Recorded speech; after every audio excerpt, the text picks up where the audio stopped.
It was supposed to be just another ordinary night. The kind of night when the city lights blur through the car window and the world feels comfortably distant. Peter drove home earlier than usual that evening, a rare thing for a man who built his empire by never stopping, never resting, never feeling. The mansion awaited him, silent and immaculate, a museum of luxury where laughter hadn't echoed in years. But as he stepped out of his car, something felt off. A faint melody drifted through the cold air. A child's voice, singing softly. The lights inside his house were still on. He frowned. Grace, his wife, was supposed to be traveling. The staff had the night off. So, who was inside? He opened the door quietly, expecting emptiness, but what he found froze him in place. In his living room stood a woman in a maid's uniform, holding a sleeping little girl in her arms. Both bathed in the golden glow of the Christmas tree he hadn't bothered to take down. The child stirred, whispering in her sleep, "Daddy's home." And in that instant Peter realized something was terribly wrong. And yet, somehow it felt like the beginning of everything he had ever needed to remember. Peter Anderson came home earlier than usual that night. The house was wrapped in silence, the kind that only old mansions carry when the sun has already set. He held a bouquet of white lilies in his hands, his wife's favorite, planning to surprise her after a long week of work. But as he walked down the golden hallway, something stopped him cold. Anna, the housekeeper, appeared suddenly from the corner, her eyes wide, her breath trembling. Before he could say a word, she rushed forward and covered his mouth with both hands. "Don't say anything," she whispered, her voice shaking. "Please, Mr. Anderson, don't make a sound." Peter froze, stunned. There was real fear in her eyes. Not surprise, not confusion, but raw, desperate fear. He opened his mouth to speak, but she shook her head, tears forming. "Please," she murmured again, glancing toward the living room. "She can hear you." "She?" he mouthed. Anna didn't answer. Instead, she grabbed his sleeve and pulled him behind the wall, pressing her back against the marble. From there, Peter could see part of the living room reflected in the glass panels. And what he saw broke something inside him. Jacob and Emily, his two children, were sitting on the floor with open books in front of them. Their faces were pale and tight with tension. Across from them sat Grace, his elegant, composed wife, scrolling through her phone, completely indifferent. The children were not laughing, not playing. They were being forced to read aloud, trembling, afraid to make a mistake. Before we continue, take a moment to subscribe to the channel, like this video, and ring the bell so you don't miss stories filled with emotion, suspense, and truth, just like this one. Peter's heart pounded as he watched. He had never seen Grace like that. She was supposed to be kind, gentle, a second mother to his kids after their mother's passing. But what he was seeing now was something darker. Jacob looked up for a moment, his lips quivering. "I'm tired," he said softly. Without even glancing up from her phone, Grace snapped, "Sit down. You're not done yet. Lazy children don't deserve dinner." Emily, barely 6, bit her lip, holding back tears. Peter instinctively stepped forward, but Anna grabbed his arm. "Please, sir," she whispered urgently. "Don't go out there. She only acts like this when you're not home." He turned to her, his voice low. "What are you talking about?" Anna took a shaky breath. "Since Mrs. Grace moved in, she treats them like burdens. Pretends to care when you're here, but the moment you leave, she changes." Peter felt his stomach turn. "Why didn't anyone tell me?" "She threatens them," Anna said, her eyes welling. "Says she'll send them to a boarding school far away if they ever speak up. They're terrified, Mr. Anderson.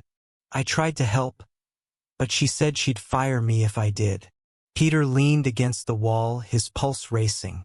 He could hear the echo of Grace's voice in the distance, cold and sharp. Jacob had stopped reading. Grace stood and pointed at the carpet. "Kneel," she ordered, "and apologize for making a mess this morning." The boy obeyed, his small hands trembling. Anna's hand squeezed Peter's sleeve. "Please wait. Don't confront her now. She'll twist everything. And tomorrow, she'll punish them even worse. She always does." Peter's eyes filled with tears. "How long?" "Since the 2nd month of marriage," she whispered. "I've tried to protect them, but—" She paused. "I recorded something tonight, proof of what she's done. I was going to show you tomorrow, but thank God you came home early." Peter looked at her, speechless. "You have it." She nodded, taking her phone from her pocket with shaking hands. "I hid it near the hallway." In the living room, Grace's voice thundered again. "Stop crying, Emily. Crying doesn't fix anything." That was enough. Peter's blood boiled. He took a step forward, but once again, Anna held him back. "Please, sir," she said. "She'll go upstairs soon. Wait until then. Let her reveal herself." He clenched his fists, forcing himself to breathe. Upstairs, the antique clock struck 9. Grace sighed, muttered something about ungrateful brats, and walked toward the staircase. When they heard her bedroom door close, Anna exhaled in relief. "Now, sir, go to them." Peter stepped into the living room. The moment Jacob saw him, his eyes widened, then filled with tears. Emily ran silently and threw her arms around his legs. "Dad," Jacob whispered, shaking. "She said if we told you, you'd send us away."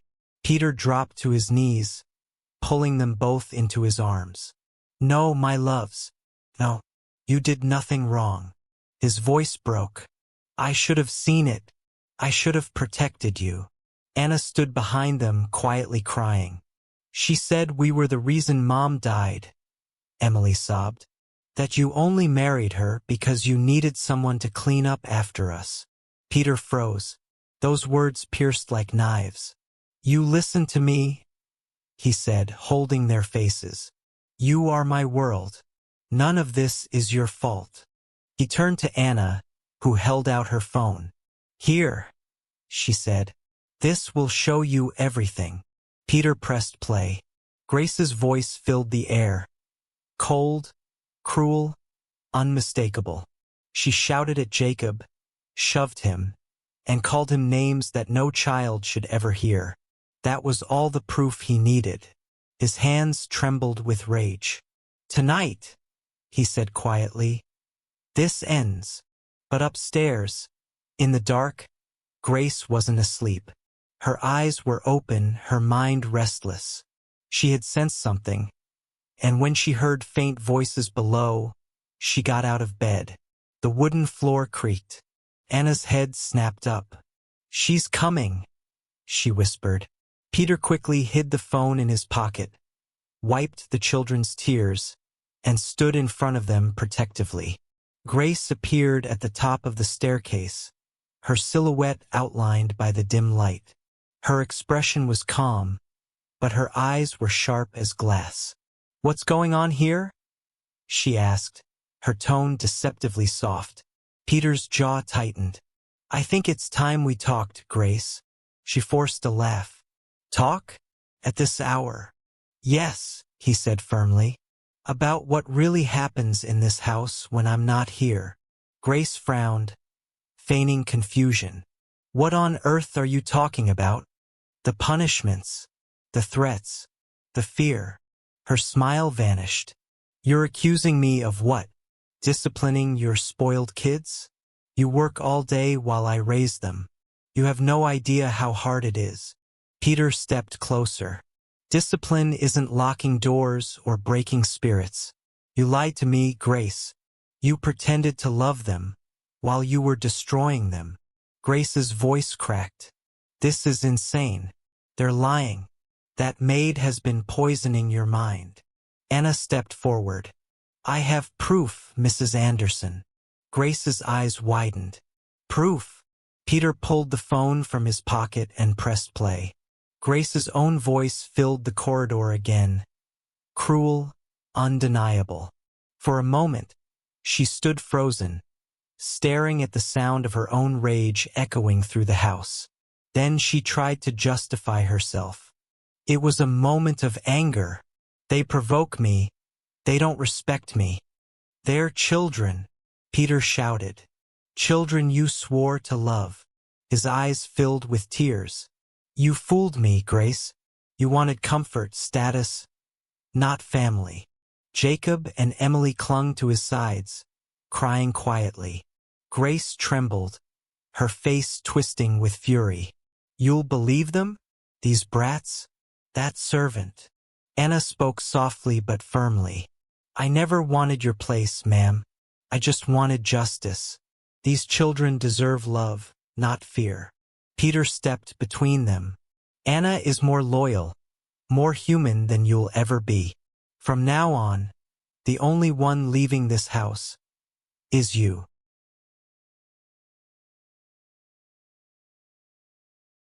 Grace gasped, her pride cracking. You're throwing me out? After everything I've done. Everything you did was out of interest, Peter replied coldly. You turned grief into punishment. And that, Grace, is unforgivable. You can't do this to me, she cried. I'm your wife. He stepped back, eyes hard. You were. Not anymore. Tomorrow my lawyers will take care of everything. Tonight, I want you out. And take your poison with you. Grace's face turned pale. Without another word, she stormed upstairs, slammed the bedroom door, and began packing. Downstairs, the children clung to their father. Anna wiped her eyes, whispering, Thank you, sir. They needed you. Peter looked at her gently. No, Anna. You were their courage. Without you, I'd still be blind. The sound of doors slamming echoed above them, but no one was afraid anymore. For the first time in a long time, the house felt alive again. Later that night, after the children had fallen asleep in his bed, Peter sat in the dimly lit living room, lost in thought. Anna approached quietly. Would you like some tea, sir? He smiled faintly. No. Sit down, please. We need to talk. She hesitated, then sat across from him. The silence between them was heavy, but peaceful. How long has this been happening? He asked. Since your second month of marriage, she answered softly. At first it was just harsh words. Then came the punishments and the fear. Peter clenched his hands. I thought I'd given them a mother, but all I gave them was more pain. Anna placed her hand gently on the table. You only wanted the best for them, sir. She fooled everyone. But you love those children more than life. And that's what will heal them. He nodded slowly, tears in his eyes. They're all I have left. I lost the woman I loved once. I won't lose them too. Anna smiled softly. They're safe now, Mr. Anderson. Free at last. The following days were filled with change. Doors remained open. Laughter returned to the halls. Mealtimes were joyful again. Peter took the kids to school himself, listened to their stories, and filled every corner of the house with love. Anna stayed on, but now as part of the family. Jacob and Emily called her Aunt Anna, and she'd laugh, saying, Just Anna is fine, as long as you keep smiling. Grace left without goodbyes, without tears. She took the jewels, but left behind what she could never buy. The love she never knew how to give. Time healed what pain had broken. The mansion, once a prison of silence, became a home again.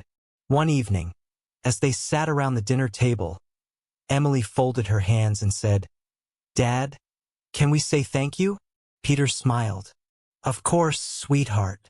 Jacob closed his eyes and whispered, Thank you, God, for sending Aunt Anna to take care of us. Thank you for giving Dad courage and for taking the bad away from our home." Tears filled Peter's eyes. He held their small hands and realized that real wealth wasn't in gold or mansions or success.